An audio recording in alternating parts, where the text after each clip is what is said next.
Lana Turner era uma das maiores estrelas da época de ouro de Hollywood. Mas a vida pessoal dela era tão conturbada que chamava mais atenção do que a vida profissional e as personagens que ela interpretava no cinema. E nada foi mais escandaloso do que o assassinato do namorado dela, o mafioso Johnny Stompanato, pela filha de 14 anos da Lana. Mas será que foi isso mesmo que aconteceu?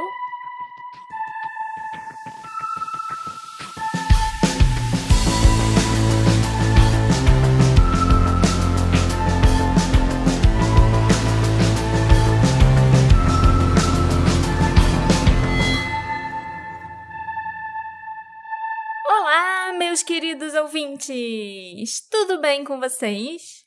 Sejam muito bem-vindos ao Detetive do Sofá, o seu podcast preferido de cinema e filmes antigos. Bem que podia ser, né? Mas eu sei que não é por causa disso que vocês estão aqui, e sim pelos mistérios e crimes não resolvidos. Eu tô tão animada com esse episódio que eu esqueci até de me apresentar, né? Eu sou a Marcela, a host desse podcast, e o assunto de hoje é a diva Lana Turner, o mafioso Johnny Stompanato e a adolescente Cheryl Crane. Eu não vou perguntar pro Alexandre se ele tá animado, porque eu acho que eu já sei qual vai ser a resposta e vai ser um belo não. Tô certa ou tô errada? Tô animado. Mas antes de você falar do caso da semana, é sempre bom lembrar que esse podcast existe graças à nossa comunidade e aos nossos queridos apoiadores. Então, se você quiser ajudar nosso podcast, dê uma olhada em como nos apoiar, pelo Orelo ou pelo PicPay. Nessa semana que passou, a Marcela até colocou no grupo fotos do caso passado que ela não postou no Instagram. Então, acho que vale a pena conferir e ajudar nosso podcast. E o último recado é que vocês caíram de novo na armadilha da Marcela. A essa altura, vocês já sabem que a armadilha é essa. Quem sabe um dia eu crio um podcast só pra falar de filmes antigos. Alguém podia te convidar também. Fala aí, pessoas que tem podcast de filme. Isso, de podcasts de cinema. Principalmente filmes velhos. E vocês aí, meus ouvintes, que escutam podcasts de cinema, manda mensagem para esse podcast aí, enche o saco dos hosts do podcast, falando para eles me convidarem. Indica um dos meus episódios de tragédias de Hollywood, que eu tenho certeza que vão adorar. Okay. É uma boa ideia que você deu, Alexandre. Mas então, Marcela, voltando à armadilha. Sim. Me conta sobre o caso da semana. Os pais da Lana, Virgil e Mildred Turner, se conheceram quando ele terminou o serviço como sargento de pelotão de infantaria durante a Primeira Guerra Mundial. O Virgil e a Mildred se conheceram num baile e se apaixonaram, embora a família da Mildred desaprovasse a diferença de idade entre eles. O Virgil tinha 24 anos e a Mildred tinha só 15. Naquela época isso era completamente normal, né? Hoje em dia que isso é pedofilia. Continua esquisito, mas naquela época rolava muito. Naquela época eu acho que isso era muito normal. Então, eles resolveram fugir juntos e se mudaram para a pequena cidade de Wallace, no Idaho.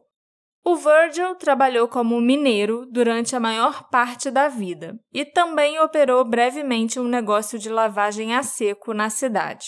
Um ano depois, em 1921, o nascimento da Julia Jean Turner no Providence Hospital foi um alívio para os seus pais, já que a avó da Mildred tinha morrido no parto devido a complicações por causa do fator RH. E tinha uma pequena chance da Mildred ter herdado essa mesma condição.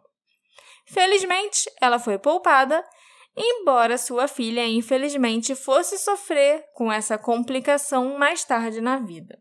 No geral, a Lana teve uma infância feliz, com muito amor e apoio dos pais. Ela sempre mencionou, nas entrevistas que ela dava, que ela se lembrava com carinho das noites passadas dançando e ouvindo discos com os pais depois do jantar. Ela, inclusive, creditava seu amor pela música e dança a essas noites em que o pai a ensinava a dançar. Quando não estava trabalhando nas minas, o Virgil podia ser visto cantando e dançando em shows no Elks Club, que era, tipo, a nightzinha dessa cidade pequena. E a Mildred costumava desfilar nos eventos do clube com a pequena Lana vestindo um casaco de pele e imitando a mãe, para deleite do público. Olha só. Já era uma pequena miss. O Virgil também era um excelente jogador de pôquer, uma habilidade na qual ele confiava quando a família enfrentava dificuldades financeiras. Ele chegou a ganhar muito dinheiro num jogo quando ele estava na cidade de São Francisco. E ele teria escondido esse dinheiro na meia do pé esquerdo dele. Na manhã seguinte, o corpo do Virgil foi encontrado num beco. Quando ele estava indo para casa na noite anterior, ele foi espancado até a morte na rua e o sapato, a meia e o dinheiro tinham sido levados. O assassinato do Virgil nunca foi resolvido. E a Lana ficou com o coração partido de ter perdido o pai quando ela ainda era pequena. Não é esse o caso que eu vou investigar. Só para deixar claro, tá, gente? Não tem absolutamente nenhuma informação sobre o assassinato do Virgil, além disso aí que eu já falei. A polícia não sabia de nada. Eles só concluíram, esse cara aí era um jogador e morreu porque outros jogadores resolveram bater nele e roubar o dinheiro que sabiam que ele tinha ganhado. E não tem nada a ver com o resto da história de hoje. Não tem. É só mais uma curiosidade, né? Que tem outro caso não resolvido envolvendo aí, de certa forma, a Lana Turner. Além de gostar de música e dança, a Lana também era uma frequentadora assídua do cinema. Todos os dias da semana, ela economizava 1 centavo do dinheiro do lanche da escola para juntar e conseguir comprar um ingresso para a matinê de 25 centavos, que acontecia aos sábados na cidade. Aí, uma vez por mês, ela juntava o dinheirinho do lanche da escola e conseguia ir no cinema. O apreço da Lana pelos figurinos elaborados das atrizes Kay Francis e Norma Shearer foi transferido para sua própria carreira e lhe rendeu a reputação de usar alguns dos figurinos mais bonitos da história do cinema. Na verdade, se ela não tivesse seguido a carreira de atriz, a Lana disse algumas vezes que ela teria como objetivo seguir a carreira de designer de moda. Eu acho que ela também teria sido muito bem sucedida. Desfilava desde pequena. Sim, ela se vestia muito bem. Em busca de maiores oportunidades de trabalho após a morte do Virgil, a Lana e a mãe dela, Mildred, se mudaram para a Califórnia. Quando a Lana tinha 16 anos e estava matando aula tomando uma Coca-Cola no Top Hat Café, uma lanchonete que ficava em frente à escola dela, ela chamou a atenção de W.R. Wilkerson, o editor do Hollywood Reporter.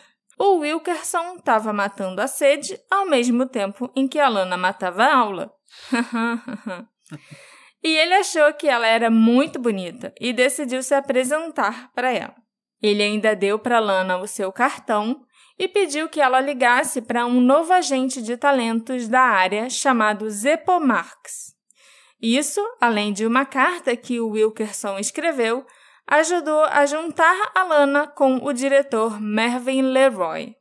Após a descoberta da Lana Turner, o LA Times divulgou que o dono da lanchonete, da Top Hat Café, colocou uma plaquinha de metal no assento que a Lana tinha ocupado naquela manhã mágica em que ela foi descoberta.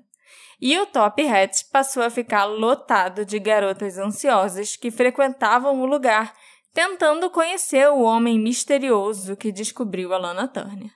Todo mundo queria virar uma estrela. Foi bom pro dono do restaurante? Com certeza! Nossa, até hoje o Top Hat está aberto, ainda existe. E até hoje o banquinho da Lana Turner tá lá com a plaquinha de metal que ele mandou instalar. E mais nenhum produtor de Hollywood foi tomar café lá.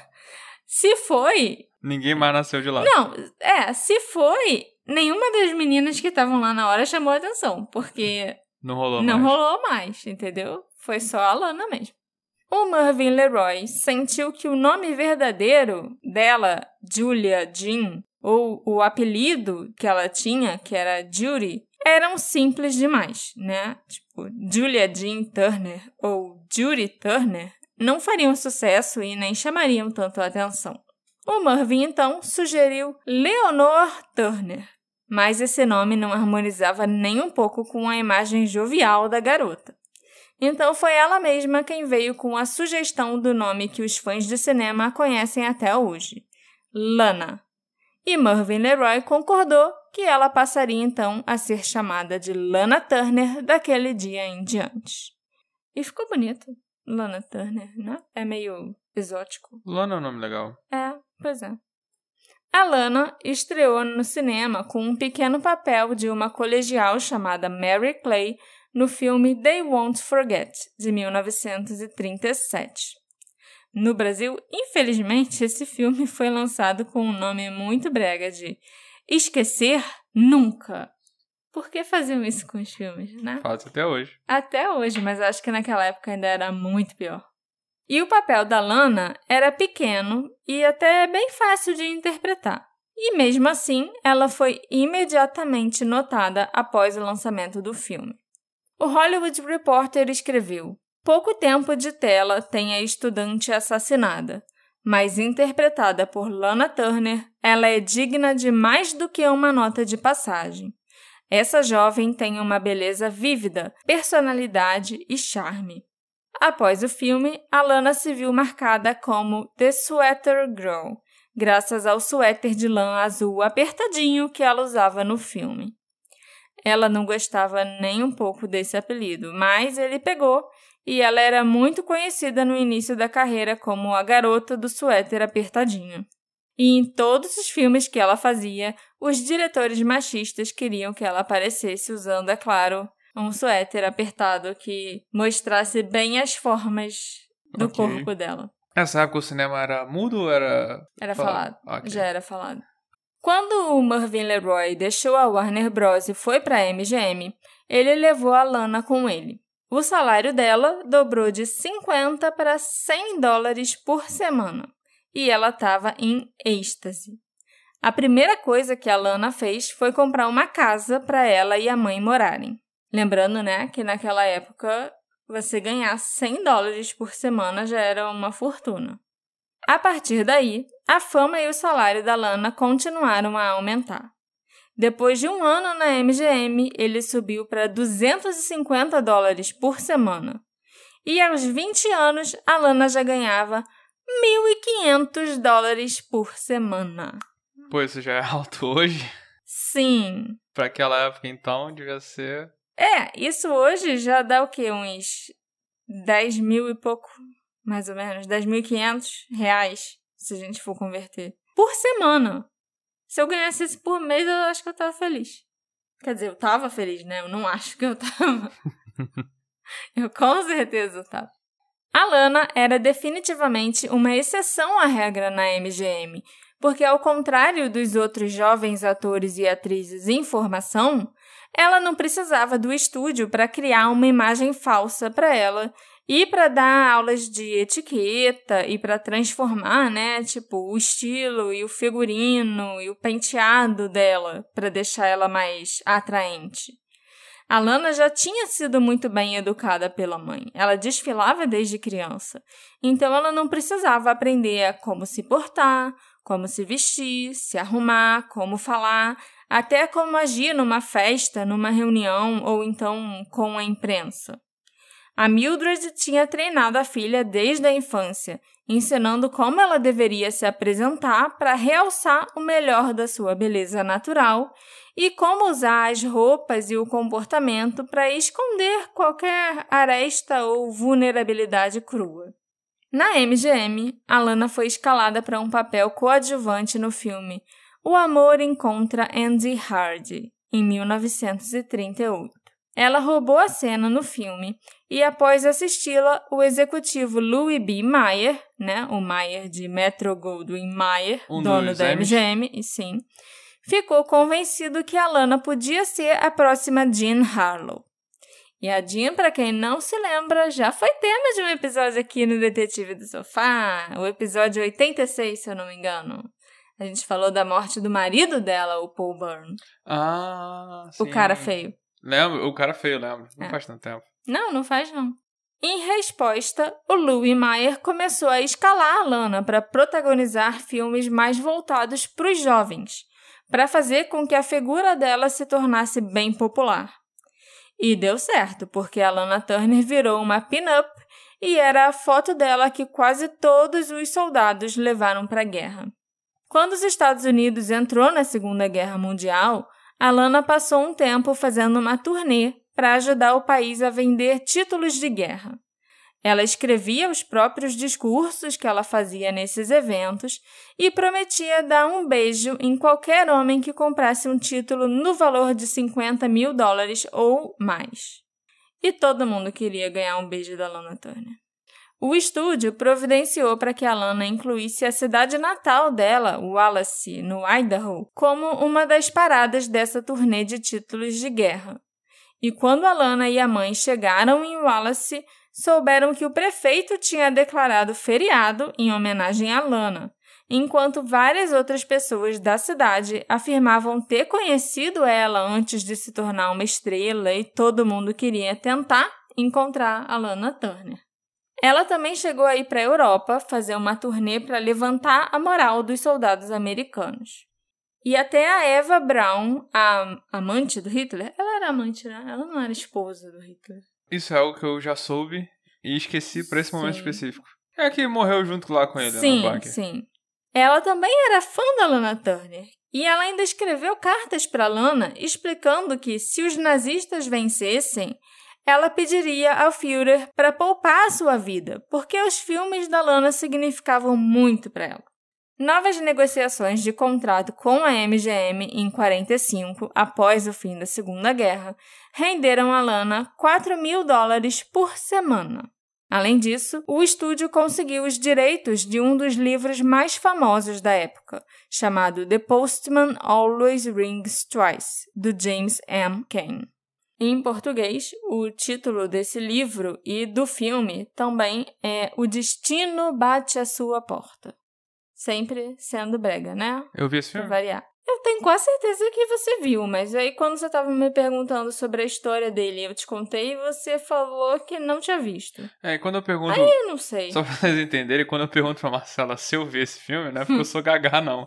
É porque tá no meio dos filmes que a Marcela pode ter me feito ver e eu não lembro direito, assim. Que a Marcela me fez ver, né? Parece até que eu amarro você no sofá e falo, você vai assistir esse filme. Qualquer dia. Quem sabe? A MGM também conseguiu que a censura aprovasse o roteiro da adaptação cinematográfica do Destino Bate à Sua Porta, estrelando, é claro, a Lana Turner como a protagonista Cora, uma femme fatale adúltera planejando matar seu marido. Esse foi um dos papéis mais famosos da carreira da Lana. Será que a vida acabou imitando a arte? Ao longo da carreira, a Lana Turner se destacou em papéis que evidenciavam sua sexualidade. Ela desfrutou da sua maior popularidade nas décadas de 40 e 50, muitas vezes fazendo o papel de uma boa garota que se tornava má. A Lana foi um grande símbolo sexual, o que não deixa dúvidas sobre o porquê de tantos homens se sentirem atraídos por ela. Ela era muito linda e talentosa, mas ela tinha muitas inseguranças e dúvidas na cabeça dela. A Lana experimentou muitos desgostos e abusos causados pelos muitos homens que ela permitiu que entrassem em sua vida. Segundo a própria atriz, ela ansiava por segurança e paz, mas nunca conseguiu. Ela era a maior estrela da época e o nome mais requisitado pelos produtores e diretores, mas as coisas mudaram quando ela começou a ser mais conhecida por seus relacionamentos do que pela sua carreira. A Lana Turner foi casada 8 vezes com 7 homens diferentes. Ué? Ela casou 2 vezes com... Não, é que ela casou 2 vezes com o mesmo cara. Pois é. Ela casou pela primeira vez com Artie Shaw, Depois, 2 vezes com o Stephen Crane, com quem ela teve a única filha chamada Cheryl. E mais tarde, ela teve outros maridos chamados Ronald Dante, Robert Eaton, Fred May, Lex Barker e Henry Turpin. Acho que é só isso, né? É uma lista considerável de maridos. Tá bom já. Né? Ela brincou sobre essas circunstâncias uma vez, dizendo que o grande objetivo dela era ter tido um marido e 7 filhos, mas acabou sendo o contrário. 7 maridos e uma filha. A Lana deu à luz a sua única filha, Cheryl Crane, em 1943.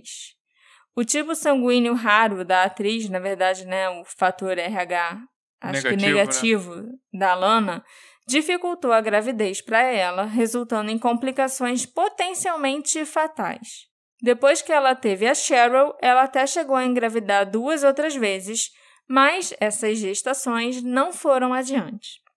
Ela também tinha engravidado antes de ter a Cheryl, do primeiro marido dela, se eu não me engano, mas ela não podia ter filho naquela época porque a carreira dela estava bem no início e ela não podia engordar porque ela era a garota do suéter apertadinho.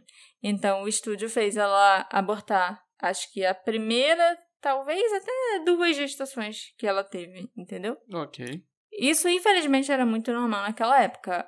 O ator ou a atriz não ser dono de si próprio e do próprio corpo. O estúdio era dono e te dizia o que você tinha que fazer, com quem você tinha que casar e as coisas mais absurdas, né? Uhum. A Cheryl Crane, filha da Lana, passou grande parte da infância criada por governantas e pela avó materna Mildred.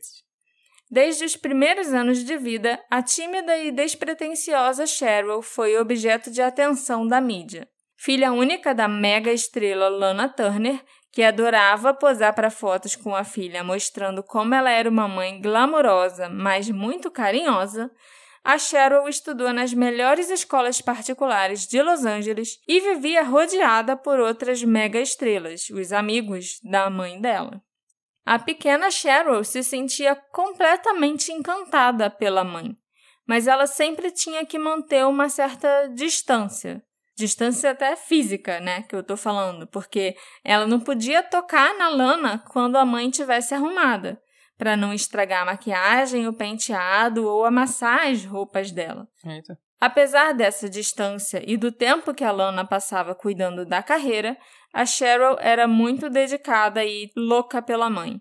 A garota testemunhou a Lana trazer para casa uma série de tios, incluindo aí o Tyrone Power, o Frank Sinatra e o industrial Howard Hughes. Tios tá entre várias aspas aqui, né? Tá entre aspas porque era assim que ela chamava, né? Mas eram os casos da mãe dela. Alguns dos casos da mãe dela. Tyrone Power eu não sei quem é. Frank Sinatra e Howard Hughes eu sei Tyrone quem é. Power era o Zorro, do filme mais antigo que tem da Máscara do Zorro.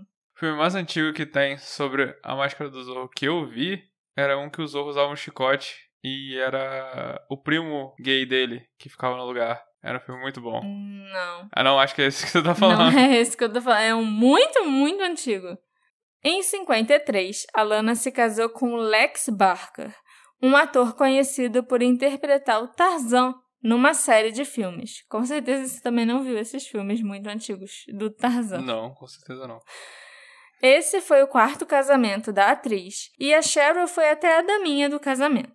As coisas, no entanto, rapidamente começaram a dar errado, porque o novo padrasto passou a molestar a Cheryl quando ela tinha 10 anos.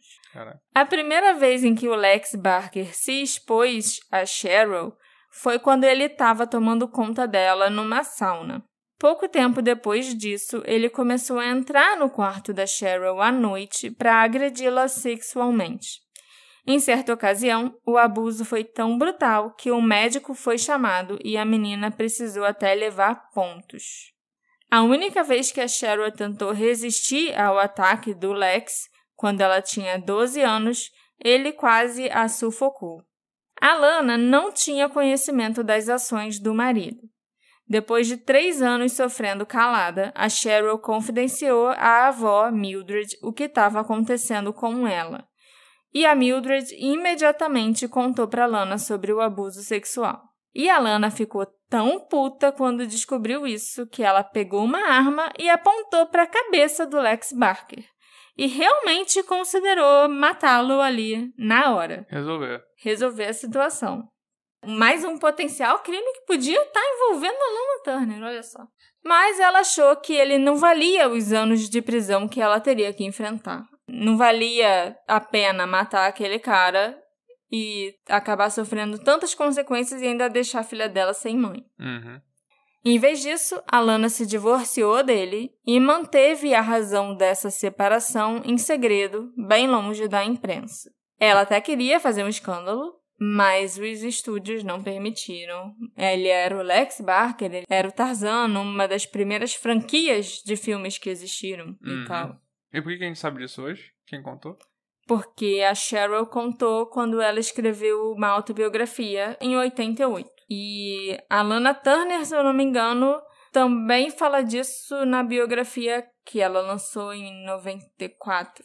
Mas quem mencionou isso primeiro foi a Cheryl. Pouco tempo depois desse divórcio, um tanto tumultuado, quando a Lana e a Cheryl ainda estavam superando tudo o que tinha acontecido, a Lana começou a receber telefonemas e flores de um homem chamado John Steele.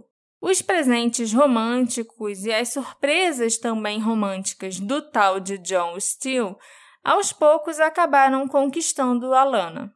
Quando ela descobriu que ele era, na verdade, um perigoso associado do chefe da máfia de Los Angeles, Mickey Cohen, e que seu nome verdadeiro era Johnny Stompanato, o tal, de John Steele não existia, os dois já estavam namorando há vários meses.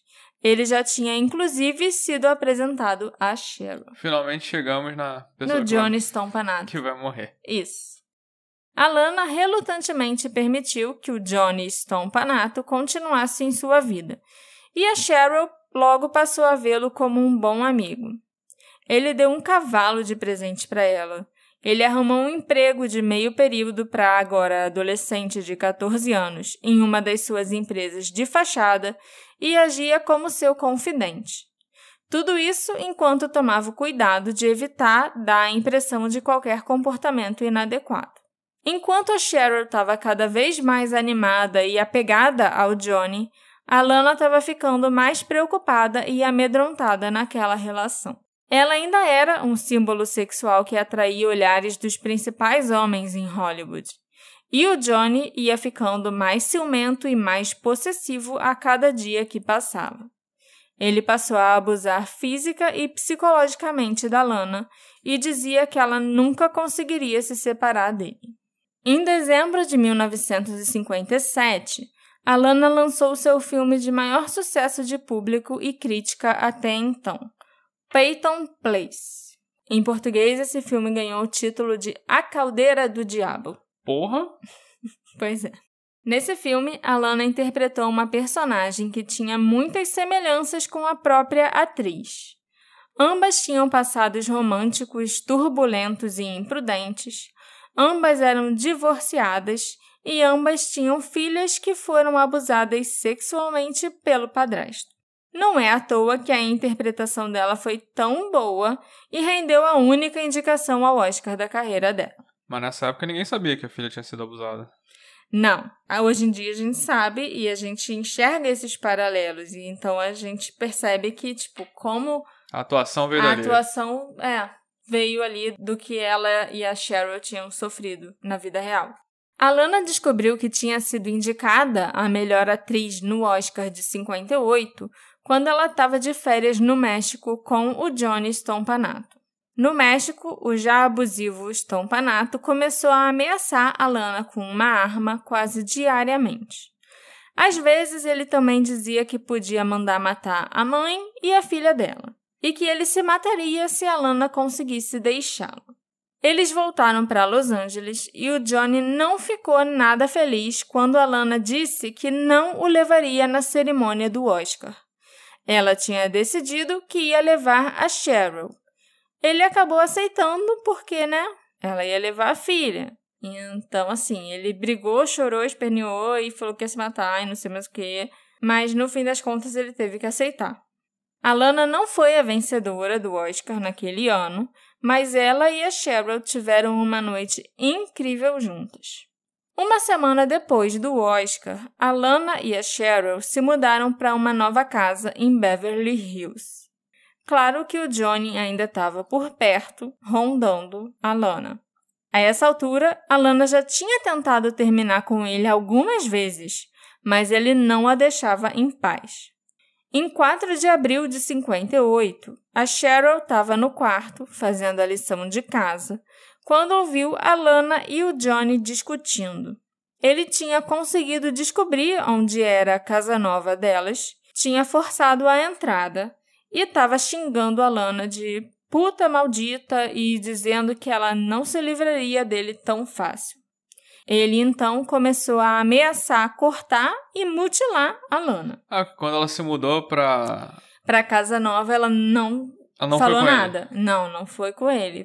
Fez tudo em segredo, mudou. Quando ele apareceu na porta da casa dela de novo, ela já não estava mais lá. Uhum. A Cheryl, então, foi ver o que estava acontecendo. Mas a Lana disse para ela voltar para o quarto dela e ficar trancada lá. Enquanto ela se afastava, a Cheryl podia ouvir o Johnny continuar ameaçando a mãe dela e gritando que onde quer que ela fosse, ele a encontraria. Ele ainda gritava: se alguém ganha vida com as mãos, então quebre as mãos da pessoa. Se alguém ganha vida com um lindo rosto nas telas do cinema, então destrua o rosto. Eu vou te mutilar. Você nunca mais vai trabalhar. E não pense que eu também não vou pegar a sua mãe e a sua filha. Eu tenho pessoas para fazer o trabalho para mim e eu vou assistir. Porra. Depois de ouvir isso tudo, a Cheryl não voltou para o quarto dela. Ela foi até a cozinha e viu uma faca nova que a Lana tinha comprado mais cedo naquele dia em cima da mesa. Ela instintivamente agarrou a faca e pensou que ela poderia assustar o Johnny para que ele deixasse a Lana em paz. A Cheryl foi de volta até o quarto da mãe, que é onde a discussão estava acontecendo. Na verdade, a discussão começou na sala e aí foi para o quarto e foi para, vários cômodos da casa. Eles iam andando ou correndo, ela ia correndo dele e nesse ponto a discussão estava no quarto da Lana. Aí a Cheryl bateu na porta. Ela ouviu o Johnny ameaçar a Lana mais uma vez, dizendo que ia acabar com ela. A Lana estava chorando e gemendo, implorando para o Johnny ir embora. De repente, a porta do quarto se abriu. A Lana conseguiu abrir a porta. E a Cheryl podia ver que o Johnny estava atrás da mãe dela, que ele tinha as mãos levantadas como se estivesse prestes a bater nela. A Cheryl deu um passo à frente com a faca na mão. E o Johnny foi direto na direção dela, cheio de fúria. De repente, ele parou e perguntou: meu Deus, Cheryl, o que você fez? O Johnny puxou a faca para trás, de dentro da barriga dele, e olhando diretamente para Cheryl, ele caiu no chão. A jovem de 14 anos largou a faca e correu para o seu quarto, onde se enrolou numa bola em posição fetal e começou a chorar. A Lana Turner não tinha certeza do que ela tinha acabado de presenciar. Ela só entendeu o que tinha acontecido quando ela levantou o suéter do Johnny e o sangue começou a jorrar. A primeira pessoa para quem a Cheryl ligou quando ela conseguiu falar depois do homicídio foi o pai, o Stephen Crane. Ele foi direto para a casa da Lana e já levou com ele um dos melhores advogados do país, Jerry Gisler. Depois que eles chegaram na casa, que a polícia foi chamada. A Cheryl Crane confessou ser responsável pela morte do Johnny Stompanato antes do fim daquela noite, explicando que ela queria proteger a mãe. Ela foi levada diretamente para um reformatório, onde ficou pelas próximas 3 semanas, até o inquérito sobre a morte do Johnny ser concluído. Apesar de ter só 14 anos, se a Cheryl fosse a julgamento acusada pelo assassinato do Johnny, ela corria o risco de receber até uma sentença de prisão perpétua se fosse condenada. Ela ia ser julgada como uma adulta, né? Isso caso o grande júri no inquérito decidisse levar o caso, a acusação de homicídio adiante e ela fosse julgada, processada e tal. O inquérito começou 3 semanas depois da morte. Mickey Cohen, o gangster famoso e amigo de longa data do Johnny, foi chamado como a primeira testemunha para depor.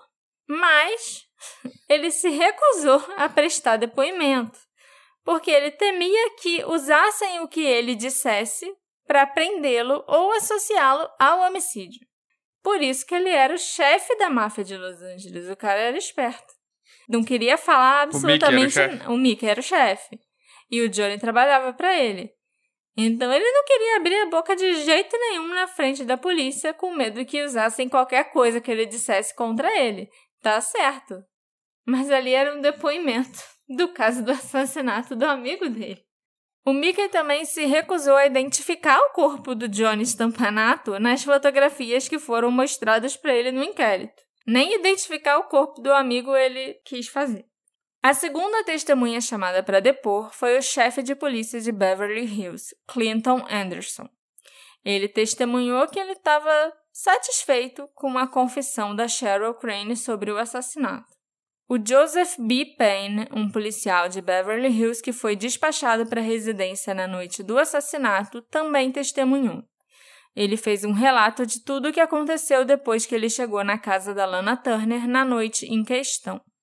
Testemunhos adicionais foram fornecidos por Stephen Crane, o pai da Cheryl, e pela Mildred Turner, a avó da Cheryl e mãe da Lana. O Stephen testemunhou que ele recebeu o telefonema da filha, que estava em pânico, e se dirigiu rapidamente para a casa da ex-mulher. Já a Mildred, cujo próprio marido Virgil foi assassinado lá em 1930, prestou um depoimento breve porque ela estava tão visivelmente abalada, falando de um outro assassinato, que ela foi logo dispensada. A própria Cheryl não compareceu ao inquérito. Em sua ausência, uma declaração escrita por ela foi lida em voz alta, que contava como ela ouviu a discussão, pegou a faca na cozinha e acabou esfaqueando o Johnny Stompanato no quarto da sua mãe. Ele continuou a ameaçando e eu pensei que ele ia machucá-la. Então entrei no quarto e o acertei com a faca. Ele gritou e perguntou o que eu estava fazendo. Eu corri para fora da sala. Apesar de tantos depoimentos terem sido prestados, é claro que a Lana Turner foi o destaque daquele inquérito. E era ela que todo mundo queria ver e ouvir. A atriz se sentou no banco das testemunhas, tirou uma luva branca e respirou profundamente. Segundo os repórteres presentes no inquérito, e eram muitos repórteres, ao longo dos seus 62 minutos de depoimento, Lana Turner parecia que estava a ponto de desmaiar de tanta ansiedade.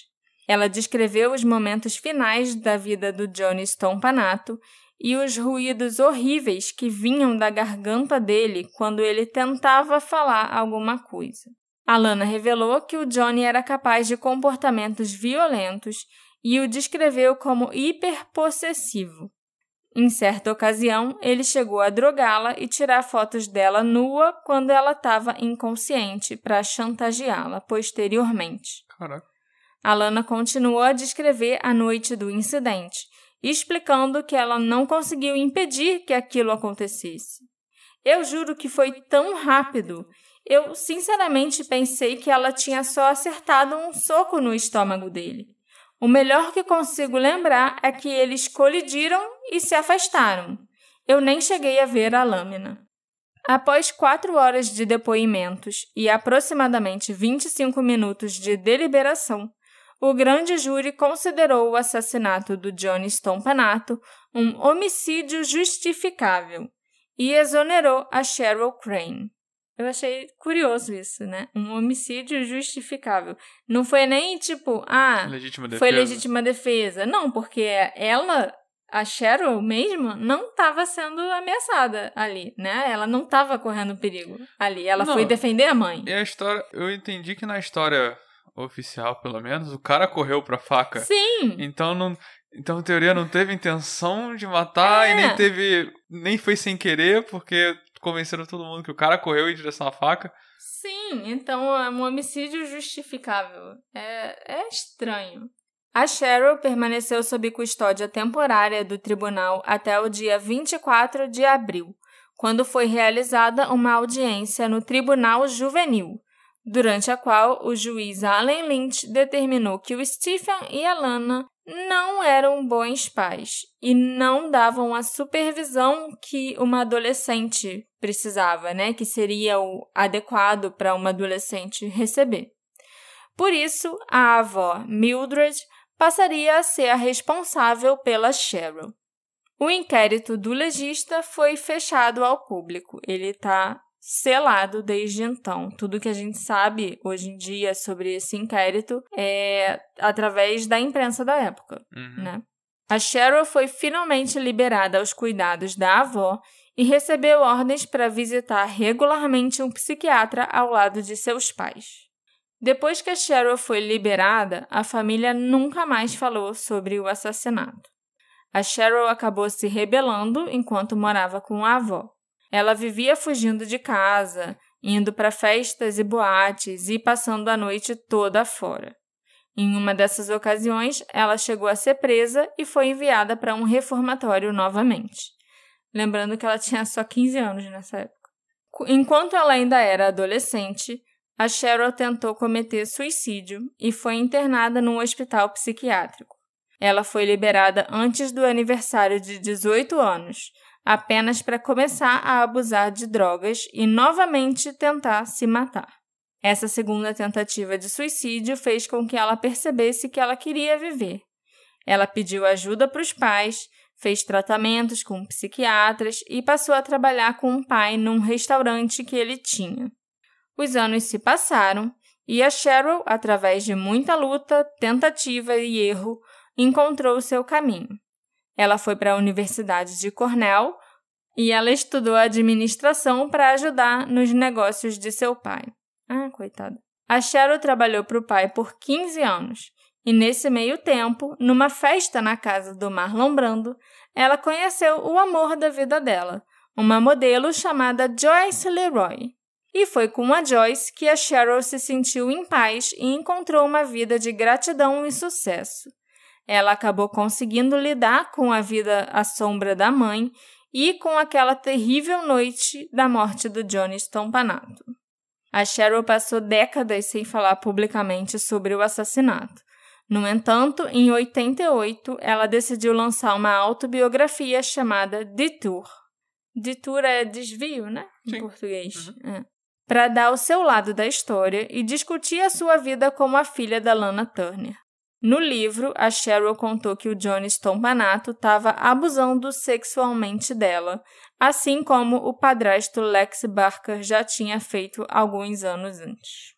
Quando ela foi questionada sobre o que a mãe dela tinha achado do livro, a Cheryl afirmou que escrever as memórias aproximou ela e a Lana, e que a mãe, inclusive, tinha dito a ela que estava orgulhosa e que ela era muito corajosa de estar contando a história dela para tantas pessoas.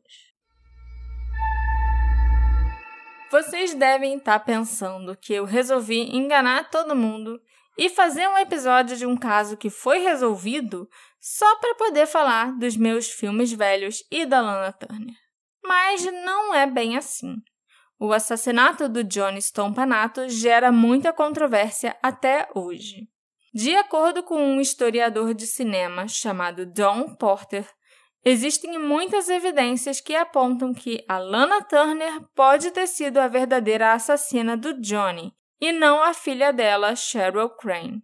A Lana teria chegado em casa, naquela noite de 4 de abril, e encontrado o Johnny na cama com a Cheryl, que, só para lembrar, só tinha 14 anos naquela época.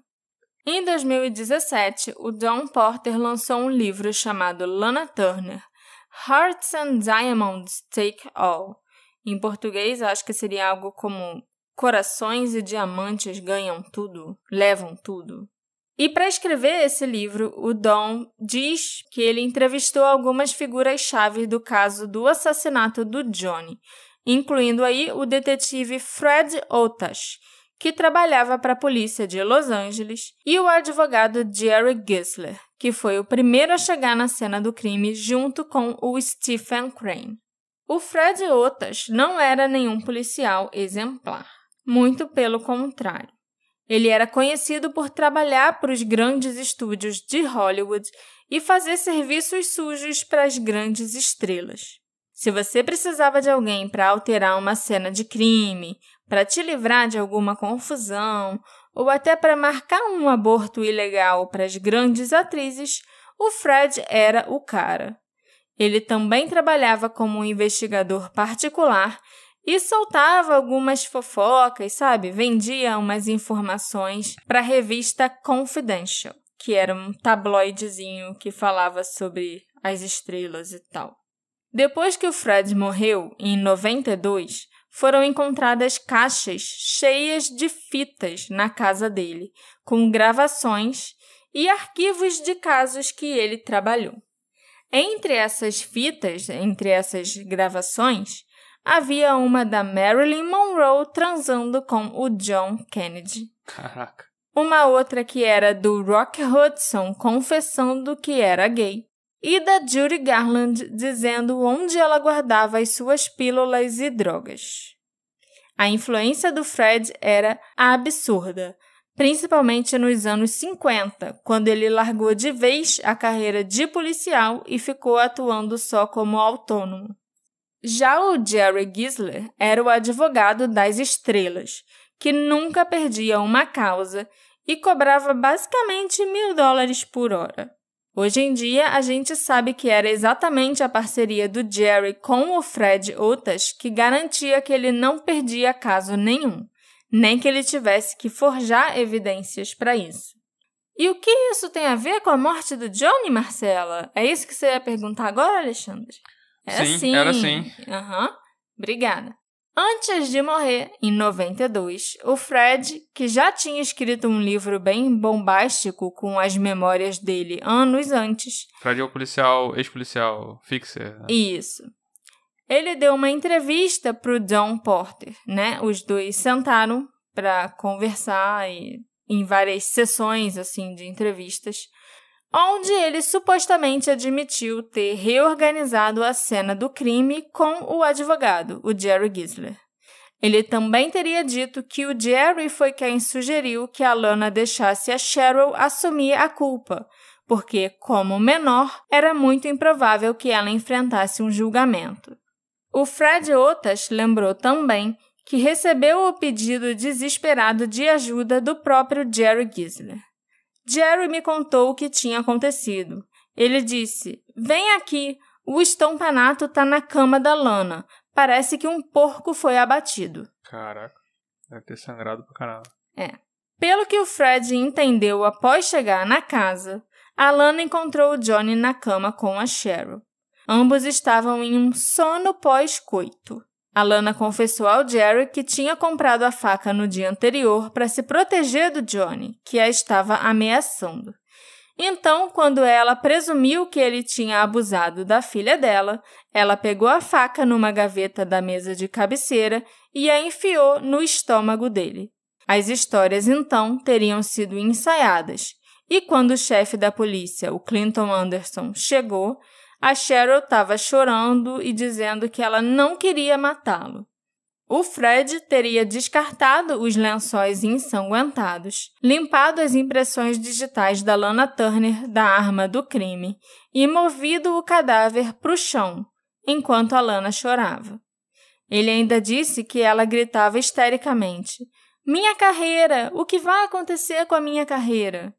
Também fica claro no livro do John Porter que o chefe de polícia ficou meio desconfiado que tinha alguma coisa esquisita naquela cena quando ele chegou, como a ausência de sangue no quarto, né, que o Fred já tinha limpado todo, e, pelo visto, o Johnny tinha sangrado muito, porque parecia que um porco tinha sido abatido. Sim. Né? E também não tinha sangue no suposto local onde o Johnny teria sido esfaqueado. Ele estava ali, caído no chão, onde o Fred colocou, mas sem sangue nenhum ali no carpete. A ausência das impressões digitais na faca também chamou a atenção do chefe de polícia E o fato do quarto estar muito arrumado, sem nenhum sinal de desordem e que uma briga tinha acontecido ali, como a Lana tinha falado e a Cheryl tinha falado, também eram coisas suspeitas. Alguns dos amigos íntimos da Lana Turner também teriam confidenciado ao Dawn Porter que ela confessou em particular a eles o assassinato. Inclusive a estrela do Rat Pack, o Peter Lawford, que contou ainda que o Frank Sinatra foi uma das primeiras pessoas para quem a Lana ligou naquela noite. O Frank e a Lana se conheciam há muitos anos, eles eram muito amigos e também ficavam de vez em quando, tipo, amizade colorida, né? Uhum. O Frank, inclusive, esteve na cena do crime para confortar a Lana, mas é claro que ele se mandou antes da chegada da polícia. O cabeleireiro da Lana, o Eric Root, que também tinha sido cabeleireiro de várias outras grandes estrelas, lançou um livro de memórias em 96. No livro, o Eric contou que a Lana tinha confessado a ele que ela havia esfaqueado o Johnny Stompanato anos depois que o assassinato tinha acontecido. Os dois estavam no Plaza Hotel e assistiram a um programa de TV que fez referência ao assassinato do Johnny. E a Lana teria dito: "Eu matei o filho da puta e faria isso novamente." Eu não sei exatamente no que acreditar, porque a Cheryl ainda está viva e ela afirma até hoje que foi ela que matou o Johnny. Se ela estivesse falando isso só para proteger a mãe, eu acho que ela já podia ter revelado a verdade depois de 1995, foi o ano que a Lana morreu. E será que uma mãe ia permitir que a filha de 14 anos assumisse a culpa por um assassinato que não cometeu? Isso seria muito cruel, a não ser que a Lana tenha sido obrigada a fazer isso pelos manda-chuvas dos estúdios na época. A gente sabe que isso acontecia, né? E que os grandes estúdios eram basicamente os donos das estrelas. O problema todo aqui é que esse é um assassinato de um mafioso na casa de uma grande estrela que envolve uma adolescente de 14 anos. A vida da Cheryl e a cabeça dela ficou completamente fodida depois desse incidente. Demorou muitos anos para ela conseguir se recuperar do que tinha acontecido. Seria muita crueldade, né, ela ter levado a culpa. Ainda mais se, além de tudo, ela ainda tivesse realmente sido abusada sexualmente pelo Johnny naquela noite. Imagina como seria. A menina é violentada, aí o homem é assassinado na cama ao lado dela. E ela ainda leva a culpa sem ter matado ele. São muitos traumas juntos para uma pessoa só, num momento só, entendeu? Uhum. Outra coisa que eu acho meio esquisita é por que o Dawn Porter demorou tantos anos para lançar o livro se ele já tinha conversado com o Fred antes dele morrer em 1992. Foram 25 anos entre ele bater o papo dele lá com o Fred e ele lançar o livro. E sobre o cabeleireiro da Lana, eu não levo a sério essa suposta confissão da Lana para ele, porque o cara foi meio sacana e só lançou o livro falando dessa confissão um ano depois da Lana Turner morrer, sem ela estar aqui para poder contradizê-lo, né? O timing ali foi bem conveniente. A Cheryl disse que ele só incluiu essa suposta confissão da mãe dela no livro porque ninguém queria ler o livro daquele... ninguém queria ler o livro daquele cara. Ele tinha umas anedotas sobre os cabelos das estrelas que ele atendia e o comportamento das estrelas que ele atendia. Para uma editora aceitar, tinha que ter algo bombástico. Bombástico, exatamente. Ao mesmo tempo, tem coisas que corroboram sim com a Lana ter sido a assassina ao invés da Cheryl. O estilista da MGM, o Sidney Gillaroff, observou em suas memórias de 96... Caraca, todo mundo escreve memória, meu Deus. O estilista, o cabeleireiro, eu vou escrever também. Exatamente. Que na manhã do assassinato do Johnny Stompanato, ele encontrou a Lana saindo da loja Pioneer Hardware, em Beverly Hills. Durante uma breve conversa, o Sidney perguntou para Lana o que ela estava fazendo numa loja de ferragens. E ela respondeu: "Eu preciso de uma nova faca." E, em sua própria autobiografia, a Lana Turner admitiu que ela tinha ido comprar utensílios para a casa nova dela na semana em que o Johnny foi assassinado, e que ele havia sido esfaqueado com uma das facas de trinchar que ela tinha comprado. Isso condiz com o que o Fred contou antes de morrer para o John Porter, e pode até indicar uma premeditação da parte dela, se ela tiver comprado essa faca já pensando em talvez matar o Johnny, talvez ter que se defender dele. Além disso, a família do Johnny Stompanato moveu um processo civil contra a Lana Turner, a Cheryl e o Stephen Crane. Nesse processo, a ex-mulher do Johnny, chamada Sarah Ibrahim, pedia danos morais no valor de $750 mil em nome dela mesma e do filho deles, o John Jr., que tinha 7 anos na época. Os depoimentos no processo chegaram a começar em junho de 58. Mas, quando começaram a aparecer evidências sugerindo que o Johnny Stompanato tinha sido esfaqueado quando ele estava deitado e não de pé na porta do quarto, o advogado da Lana, da Cheryl e do Stephen informou que eles queriam fazer um acordo e resolver o caso fora dos tribunais. Quando começaram a aparecer coisas que não deviam, eles resolveram dar um jeito no processo. Porque um legista falando que não tem como esse cara ter estado naquele lugar de pé quando ele foi esfaqueado por causa do rigor mortis e também de como o sangue, né, se espalhou em volta do próprio corpo do Johnny, é bem incriminador e é um bom indicativo que aquela cena tinha sido montada, adulterada. O processo, então, passou a correr sob sigilo de justiça. As duas partes fizeram um acordo em 1962, 4 anos após o início do processo. O valor desse acordo nunca foi divulgado. Dizem que foi algo em torno de $25 mil, que era muito, muito, muito menos do que a família do Johnny tinha pedido inicialmente. Mas a gente não tem uma confirmação desse valor. E a gente também não tem como saber por que demorou tanto tempo para o acordo ser firmado. É porque geralmente, nos Estados Unidos, quando alguém processa alguém, é uma coisa que eu não consigo imaginar, porque aqui no Brasil é bem diferente.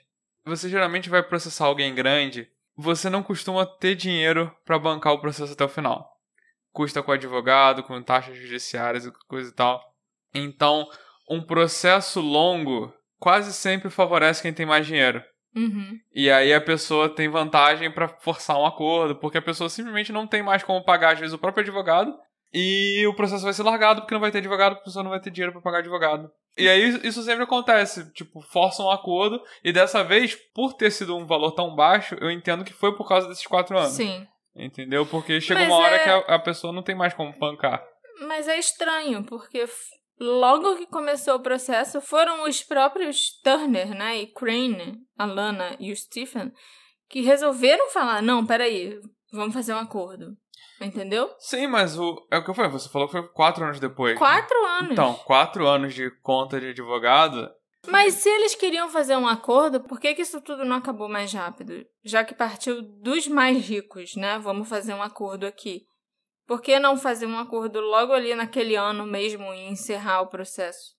Eu não sei, eu não entendo. Não, é isso que eu tô falando, que tipo, isso favorece quem tem mais dinheiro, entendeu? A outra pessoa tava vendo, pô, é melhor eu sair com 25 mil agora, porque eu não vou conseguir bancar isso aí por muito mais tempo. Era os filhos do mafioso, contra uma atriz de Hollywood, com estúdio, com tudo por trás, que ia poder bancar indefinidamente. Do ponto de vista da pessoa que tava processando, foi vantajoso, porque já devia ter tido mega prejuízo para processar. E o lance de começar a aparecer evidências e coisa e tal pode ter sido coincidência. É meio que isso, sabe? Entendi. Um processo longo desfavorece quem não tem dinheiro. É meio que, independente de quem tiver com a razão, de quem tiver certo, de quem tiver errado, isso desfavorece quem tem pouco dinheiro para bancar tudo até o final. A gente também não tem como saber tudo o que aconteceu ao longo desse processo, ou até se novas descobertas ou novos indícios foram encontrados, porque nada foi divulgado. Se duvidar, até hoje o processo ainda está lá sob sigilo e a gente nunca vai saber o que aconteceu. Uma das poucas coisas que eu consegui descobrir através do filho do Johnny Stompanato, o Johnny Jr., numa entrevista que ele deu num programa de TV americano há muitos anos atrás, é que ele acredita que a Lana Turner era a assassina e que a Cheryl teria dito numa audiência desse processo que ela não se lembrava de nada. Ela não se lembrava do que aconteceu, nem de ter esfaqueado o Johnny no quarto da mãe. É uma das poucas coisas que a gente sabe que aconteceu nesse processo. Então, até hoje, a gente não sabe quem realmente matou o Johnny Stompanato. Só é meio engraçado que um gangster que trabalhava para o grande chefe da máfia de Los Angeles tenha sido morto por uma menina de 14 anos. Tenha, corrido pra faca, que nem alguém corre pro abraço, sabe? Uhum. Ou pela grande estrela de cinema que ele perturbou e encheu o saco por tanto tempo. Que ele perseguiu, por tanto tempo. Ninguém pode dizer que ele não teve o que ele mereceu.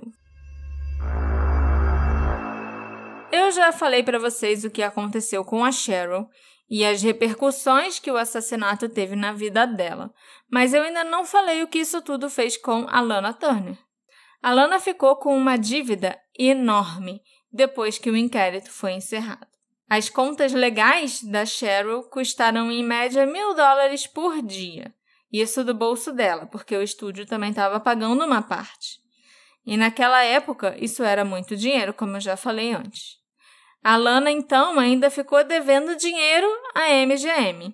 E depois de ser rotulada pela imprensa como a mãe de uma assassina, ela não tinha ideia se alguém ainda ia querer trabalhar com ela de novo. Mas um produtor da Universal, chamado Ross Hunter, abordou a Lana, perguntando se ela teria interesse em estrelar o remake de Imitation of Life, do Douglas Sirk. Imitação da vida? Eu acho que teve esse nome também em português. Era um filme sobre duas mães solteiras, uma branca e uma negra, e suas respectivas lutas com as suas filhas adolescentes. O Ross Hunter foi bem transparente sobre o interesse dele em ter a Lana no filme. Ele sabia que o material jogaria com o que o público sabia sobre a vida real da Lana. Nessa versão da história, a personagem dela seria uma atriz cuja carreira a faz negligenciar a filha, até que a filha se envolve com o namorado da mãe. Caraca. A Lana aceitou o papel pelo salário de $2.500 por semana, que era pouco perto do que ela já tinha ganhado antes. Ela chegou a ganhar $4.500 por semana. Mas ela fez um acordo incomum para aquela época. Ela ganharia, além do salário, uma parte dos lucros do filme.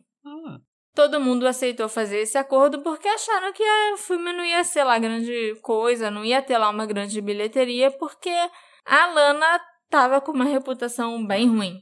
E hoje em dia a gente sabe que os estúdios, eles manipulam muito a contabilidade para não pagar os atores direito nesses tipos de acordo. Sim, mas esse foi o primeiro acordo desse tipo na história do cinema. Não, sim, mas bom, hoje em dia isso aí também não quer dizer nada. Então ainda não tinha essa fórmula de manipular as contas, né? A Cheryl se sentiu magoada com a maneira que o filme referenciava os seus problemas de mãe e filha que elas tinham na vida real. Mas ela concordou com o plano do estúdio de incluir ela e o seu vínculo estreito com a mãe na publicidade do filme.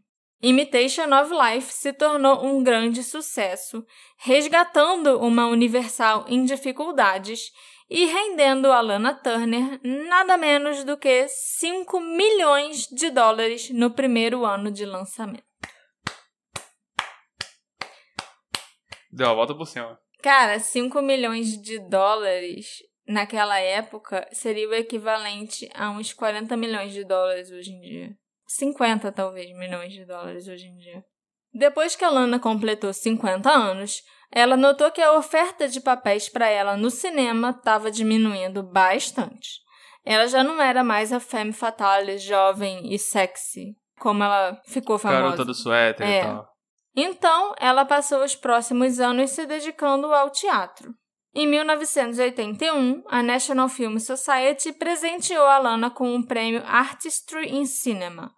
E a Lana também começou a desempenhar um papel recorrente como Jacqueline Perrot na série de TV Falcon's Crest.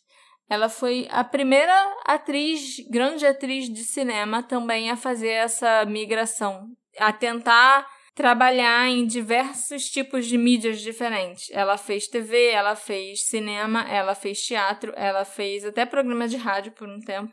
O estilo de vida ativo da Lana continuou até 1995, quando, em 29 de junho, com a Cheryl e a Joyce ao seu lado, a Lana Turner faleceu por causa de um câncer na garganta. Hoje em dia, a Cheryl também tem uma fundação de câncer oral, né? Porque, na verdade, não existe só o câncer de garganta. Existe câncer de garganta, câncer na boca. Ela tem uma fundação que ajuda pessoas que têm esses tipos de câncer e não têm condições financeiras de tratar. Esse episódio foi feito graças ao nosso querido apoiador Ricardo Fávaro. É Fávaro ou é Favaro? Muito obrigada, Ricardo. O seu apoio é muito importante para mim e me permite investigar tudo sobre uma das minhas divas preferidas dos meus filmes velhos. E também me permite fazer episódios do Detetive do Sofá. É verdade. Existe homicídio justificado? Teria um gangster realmente sido assassinado por uma garotinha de 14 anos? Ou teria uma mãe enraivecida se vingado de um homem agressivo e abusador que agora estava fazendo mal à filha dela? Quem matou o Johnny Stompanato? A Cheryl ou a Lana? Me encontra nas nossas redes sociais, @Detetive do Sofá, para me dar a sua opinião desse escândalo que abalou Hollywood nos anos 50. A gente se encontra na próxima investigação. Tchau, tchau. Tchau, tchau.